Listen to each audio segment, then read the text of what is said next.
ये जो लोग राधे राधे राधे राधे बोलते हैं ना, एक बड़े कमाल की बात होती है इनमें। ये कभी अकेले नहीं होते। इनके साथ हमेशा राधा रानी रहती है, ठाकुर जी रहते हैं। आप देखना कभी भी इनके चेहरे पर अलग ही तेज होता है। खुश रहते हैं हमेशा, क्योंकि ये जो नाम जाप है ना, ये एक अलग ऊर्जा पैदा कर देता है।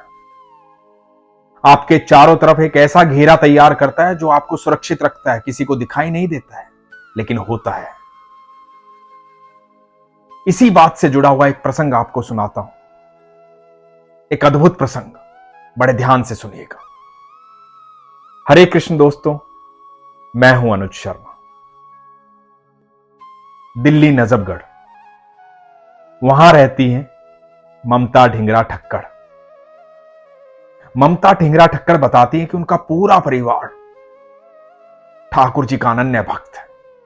राधा रानी की कृपा बरसती है उन पर। पति पत्नी और 2 बच्चे। एक बेटे का नाम माधव, दूसरे का नाम मोहित। ममता जी बताती हैं कि हर महीने या 2 महीने में राधा रानी से मिलने, ठाकुर जी से मिलने बरसाना वृंदावन जाते रहते हैं। तो हमेशा का एक नियम था, पहले बरसाना जाते थे, राधा रानी से मिलते थे, उसके बाद ठाकुर जी के पास जाते थे। इस बार ममता जी का मन हुआ कि पहले ठाकुर जी के पास जाएंगे, फिर अटारी पर जाएंगे, राधा रानी से मिलेंगे, रात्रि का भोग ग्रहण करना है, शाम को अटारी देखनी है, शाम को राधा रानी के पास जाना है। तो इस बार प्रोग्राम ऐसे बना कि पहले वृंदावन जाएंगे, फिर राधा रानी के पास जाएंगे। ममता जी की ननंद रहती है करनाल में, उनकी एक बिटिया है। वो कभी भी बरसाना नहीं गई थी, राधा रानी को नहीं देखा था। उसका भी मन था राधा रानी से मिलने का।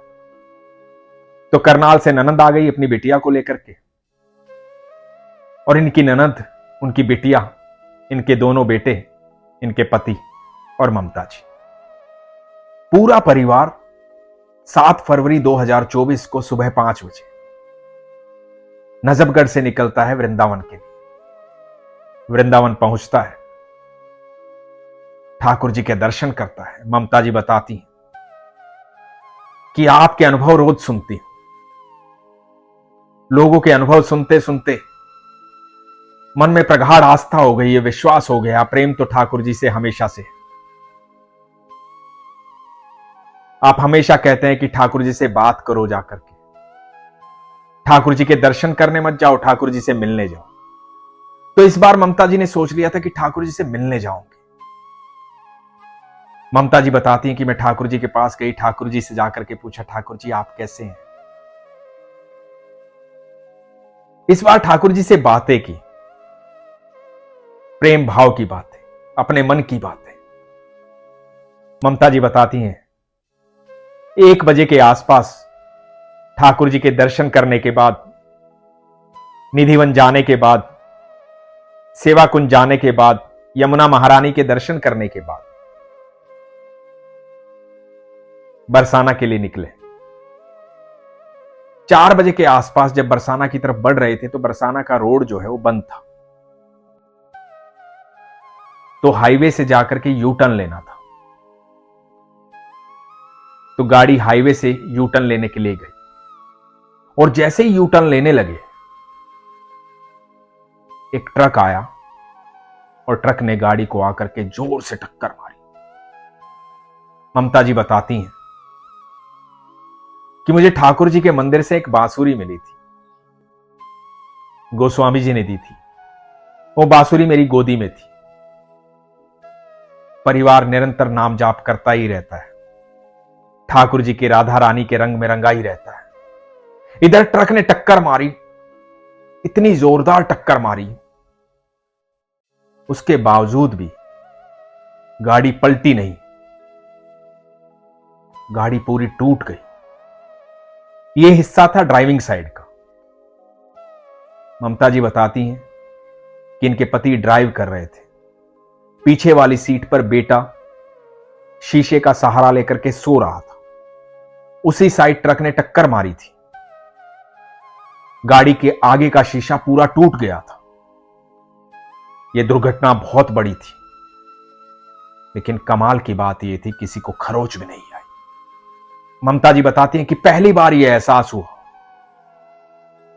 कि आप ये कहते हैं ना कि नाम जाप करने से आपके चारों तरफ एक अदृश्य शक्ति अपना घेरा बनाती है, एक सुरक्षा घेरा जो आपको सुरक्षित रखता है, किसी को दिखाई नहीं देता पर होता है। पहली बार वो सुरक्षित घेरा महसूस किया। ऐसा महसूस हुआ कि जिस शीशे पर बेटा सर रख करके सो रहा था, जहां ट्रक ने टक्कर मारी थी, पति ड्राइव कर रहे थे, उस तरफ टक्कर मारी थी, ऐसा लगा कि उस शीशे पर राधा रानी का हाथ रखा हुआ था। इधर इतनी भारी टक्कर होने के बाद भी गाड़ी पलटी नहीं। ऐसा लग रहा था कि स्वयं राधा रानी पूरी गाड़ी को सुरक्षित किए हुए।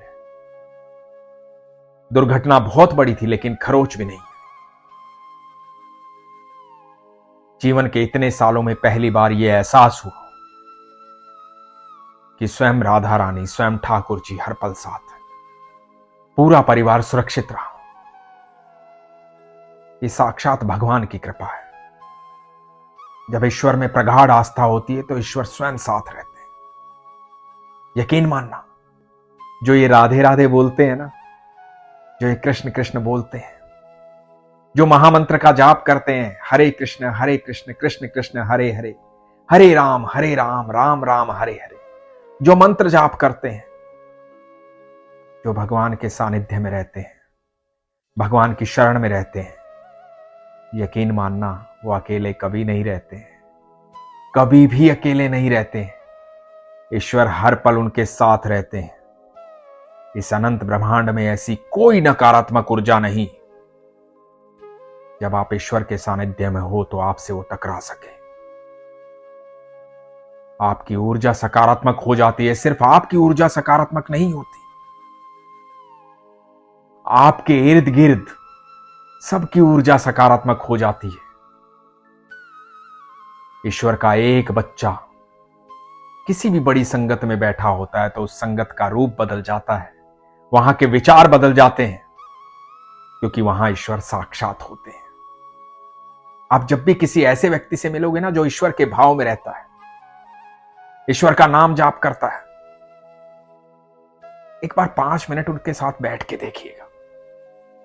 आपको एहसास होगा, आपको यह एहसास नहीं होगा कि आप अपने मित्र के साथ बैठे थे, किसी भक्त के साथ बैठे थे। आपको यह एहसास होगा कि आप साक्षात ईश्वर के साथ बैठे थे। जो ईश्वर के सानिध्य में होता है, ईश्वर उसके भीतर निवास करते हैं। ईश्वर हम सब के भीतर है, हर जीव के भीतर है।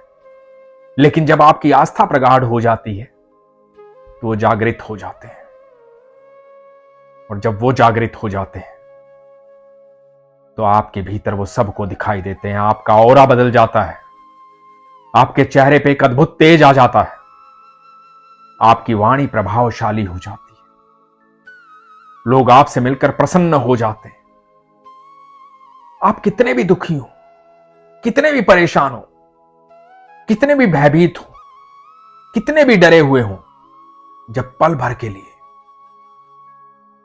आप मन से, शांति से, एकांत में बैठ करके एक बार बड़े दिल से राधे बोलोगे ना, एक बार दिल से कृष्ण को आवाज दोगे, सारे शरीर की ऊर्जा बदल जाएगी।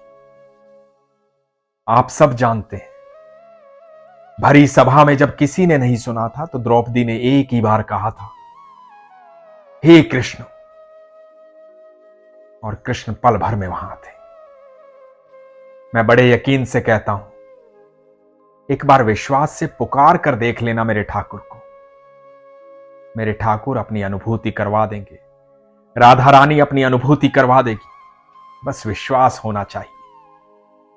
इसीलिए हमेशा कहता हूं, अपने विश्वास को मजबूत रखिए, अपना ख्याल रखिए। हरे कृष्ण।